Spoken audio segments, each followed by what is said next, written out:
WhatsApp guys, আসসালামু আলাইকুম। Welcome back to my another new blog. আমি এসে জীবন আজ আপনাদের সামনে একটি সুন্দর একটা ব্লগ ভিডিও নিয়ে চলে এসেছি।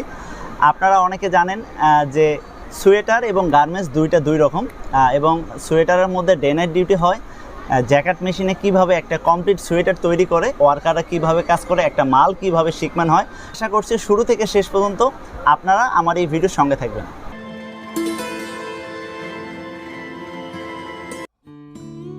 দেশ এবং প্রবাস থেকে যেখান থেকে আমার এই ভিডিওটি দেখছেন না কেন, আপনাদের সকলকে জানাচ্ছি আন্তরিক অভিনন্দন ও শুভেচ্ছা। আশা করছি আপনারা সকলেই ভালো আছেন। আজ আমি আপনাদের সামনে ভিন্ন রকম একটি ভিডিও নিয়ে চলে আসলাম। জ্যাকেট মেশিন কি, এই জ্যাকেট মেশিনে কি তৈরি হয়, সম্পূর্ণ ডিটেলস থাকবে আমার এই ভিডিও। আশা করছি শুরু থেকে শেষ পর্যন্ত আপনারা আমার এই ভিডিওর সঙ্গে থাকবেন। গাইজ, আপনাদের দেখাচ্ছি আমি এখন টোটাল ফ্লোরে আছি। এটা হলো ফ্লোর, জ্যাকেট ফ্লোর। আমার পিছনে যত মেশিন দেখতেছেন এগুলোকে বলে জ্যাকেট মেশিন।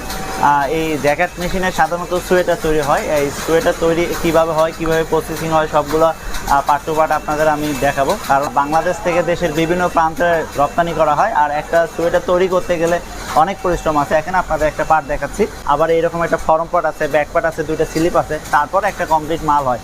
এখন কিন্তু রাইট আপনারা দেখতে পাচ্ছেন জ্যাকেটে সাধারণত ডে নাইট ডিউটি হয়, 12 ঘন্টা ডিউটি, 8টা টু 8টা। তো এখানে এই পার্টটি দেখার জন্য ফ্লোরে কাজ করে অপারেটরের পর এখানে আছে সুপারভাইজার পর কিউসি আছে, ইনচার্জ আছে, ফ্লোর ইনচার্জ আছে, ডিস্ট্রিবিউশন আছে। সবগুলো পার্ট টু পার্ট আপনাদের দেখাবো। আশা করছি আপনাদের ভালো লাগবে।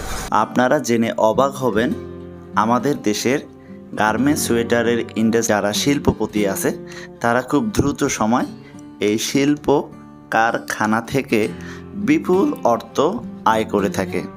আজ আমি আপনাদের নিয়ে এসেছি একটি কোম্পানির ভিতরে জ্যাকেট মেশিন থেকে কিভাবে সোয়েটার তৈরি করা যায় এগুলো দেখানোর জন্য। আমি মোহাম্মদ শেকুল মিয়া। মনিটরে আমি দেখি কি সাইজ চলতেছে, মনিটরে আমি ফলো করি। পরে একটা পার্ট নামে প্রত্যেকটা পার্ট চেক দিই, টেনশন ঠিক আছে কিনা, মেজারমেন্ট ঠিক আছে কিনা, কোনো ফুটা হইতেছে কিনা, মিস্টেক হইতেছে কিনা, এগুলো ফলো করি। মাল একটা মেজারমেন্ট করি নিয়ে কিউসি দেখার পরে 19-20 টাকা রেটে টাইট ক্লুজ দেওয়া হয়। গার্মেন্টস সোয়েটারের দিক থেকে বাংলাদেশের সুনাম দেশের বিভিন্ন জায়গায় রয়েছে, কারণ আমাদের বাংলাদেশে দক্ষ কর্মীদের দিয়ে এ সকল কাজ করা হয়। জ্যাকেট মেশিনে একটি মাল হতে গেলে যে কি পরিমাণ পরিশ্রম হয় এবং দক্ষ অপারেটর দিয়ে আমরা কিভাবে কাজটি করে থাকি, এই ডিটেলস আমার এই ভিডিও দেখলে আপনারা বুঝতে পারবেন। যদি আপনাদের কোনো প্রশ্ন থাকে তাহলে কমেন্ট বক্সে কমেন্ট করে জানিয়ে দেবেন। এটা স্ট্রাইকার মেশিন। সকালে আইসেই আমরা ফলো করা লাগে লট, সাইজ, মেশিন ওয়েজ, লটে কোনো ঝামেলা আছে কিনা, টেনশন ফলো করা লাগে, টেনশন, রিপ, মেজারমেন্ট, মালের সাইজ ওয়েজ ঠিক আছে কিনা, ইস্যু আছে কিনা, সব কিছু ফলো করে আমরা কাজ শুরু করি। তো আমি এই জগতে অপারেটর 10 বছর ধরে রানিং, 10 বছর জ্যাকেট অপারেটর। মালিকের বেতন আদি দেয় ঠিক মধ্যে ভালো। তা আমরা অনেক দিন যাবত চাকরি করতেছি, ভালোই লাগে। এই স্পিড চলতেছে হলো আপনার 70 থেকে 80, মোটামুটি ভালোই মাল নামে। প্রোডাকশন 5 মেশিনে প্রায় 5 বান্ডিল হয়। তো সেক্ষেত্রে আমরা দেখা যাচ্ছে প্রোডাকশন ফিলাপি হয়। অন্য মেশিন আছে, আবার নিচেও আছে, সীমা মেশিন আছে, ভালোই চলে, প্রোডাকশন ভালো হয়। এই দেখতে পাচ্ছেন যে কালারিং মাল, এটা প্রতি মেশিনে 1 বান্ডিল হয়।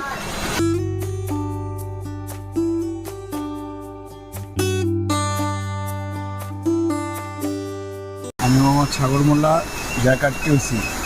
আমাদের এখানে নিত্য নতুন যে কাজটা হয়, প্রথম হচ্ছে আপনার রিপেয়ার মেজারমেন্ট দেখা, তারপরে টেনশন দেখা, এখানে আপনার লট মিস্টেক হয়, ব্যাক ফরম, কালার সেট হয়, তারপরে আপনার টেনশন লুজ টাইট হয়। টেনশন লুজ হলে মেজারমেন্ট বড় হয়, টেনশন টাইট হলে মেজারমেন্ট শর্ট হয়। রিপ হচ্ছে মেজারমেন্ট আপনার 6 cm আছে। এখানে আপনার বিভিন্ন 3টা কালার আছে, কালার বাই কালার টেনশন ঠিক থাকে।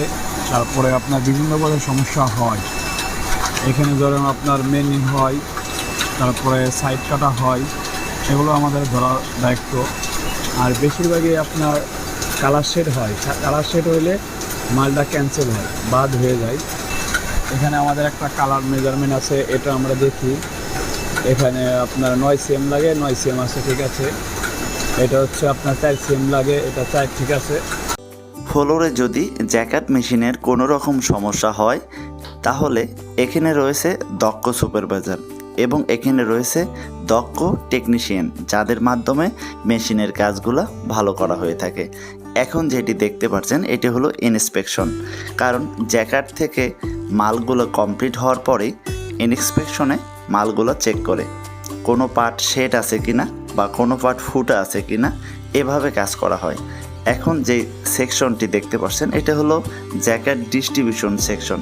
এখান থেকে মূলত সুতা ভাগ বন্টন করে দেওয়া হয় ফ্লোরে, ফ্লোর থেকে এখানে মাল আসে।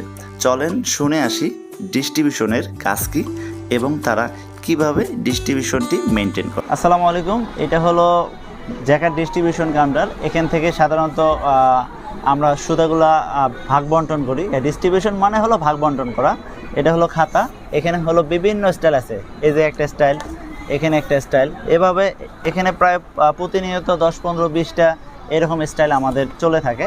এখানে বিভিন্ন সাইজ আছে, S, M, L, XL, 2XL প্রত্যেকটা সাইজ থাকে। আর আমরা হলো রেশিও মেনটেন করি। এখানে রেশিও কিভাবে মেনটেন করি, এক্সেস সাইজের মাল সাধারণত কম হয়ে থাকে, এক্সেস সাইজের মাল কম হয়, এস সাইজের মাল একটু বেশি হয়, এম সাইজের আর একটু বেশি থাকে, আবার ওইদিকে 2XL, 3XL এর মাল আরও একটু কম হয়। অর্থাৎ আমরা রেশিও মেনটেন করে কি করি, আমরা কাজ করে থাকি। গুরুত্বপূর্ণ বিষয়, আমাদের এখানে অনেকগুলো লট থাকে। এখানে দেখতে পাচ্ছেন অনেকগুলো কালার, এই কালারগুলো আমাদের মেনটেন করতে হয় এবং এটা কনজাংশন করতে হয়। যে প্রথম অর্ডারটা ছাড়ার পরে এক পিস মাল আমরা নিয়ে আসি, নিয়ে আসার ফ্লোর থেকে এক পিস মাল আমরা নিয়ে আসার পরে এখানে কনজাংশন করি, কারণ এখানে কালার হলো ABCD এরকম অনেকগুলো কালার থাকে। এই কালারগুলো আমরা মেনটেন করি যে কীভাবে আমরা মেনটেন করব, কারণ এ কালারে কতটুকু সুতার প্রয়োজন হবে, বি কালারে কতটুকু প্রয়োজন হবে, এটা আমরা কনজাংশন করার মাধ্যমে আমরা এটা পেয়ে থাকি। এটা একটা ডিস্ট্রিবিউশন কাউন্টার। এখানে সাধারণত সুতা থাকে। আবার আমরা ইয়ান কন্ট্রোলের কাছ থেকে অর্ডার শিট নিয়ে আসি, অর্ডার শিট নিয়ে আসার পরে দেন আমরা এখানে এই খাতাগুলো তৈরি করে থাকি। অপারেটরদের অর্ডার দিচ্ছে, এটা হলো একটা ইস্যু। এভাবে প্রত্যেকটা ইস্যুতে এখানে মেশিন নাম্বার থাকে, কার্ড নাম্বার থাকে, সাইজ থাকে, টিসি থাকে, স্টাইল থাকে, এগুলো আমরা মেনশন করে প্রত্যেকটা অপারেটরকে আমরা এগুলো ইস্যু কার্ড দিয়ে থাকি। তো এই ইস্যু কার্ডটা দেওয়ার পরে অপারেটর কী করে, অপারেটর সাইজ মেনশন করে সে কী সাইজ বানাবে। এখানে এক্সেল সাইজ, এখানে সে এক্সেল সাইজ তৈরি করে। তৈরি করার পরে আমরা আবার শুধু যে অর্ডার দিলাম এবং ইস্যু লিখলাম এবং খাতা তৈরি করলাম, এতটুকুতেই আমাদের কাজ সীমাবদ্ধতা না, আমাদের কাজ আরও আছে। ফ্লোরে গিয়ে আমরা ভিজিট করি। কি ভিজিট করি, যে মালটা সঠিকভাবে আসলো কিনা, বা অপারেটরকে দিলাম এক লট, সে আরেকটা লট বানাইতেছে নাকি, এই ধরনের কাজ আমরা ফলো করি থেকে। ফলোর থেকে সাধারণত আমাদের এই বান্ডিলগুলো আসে।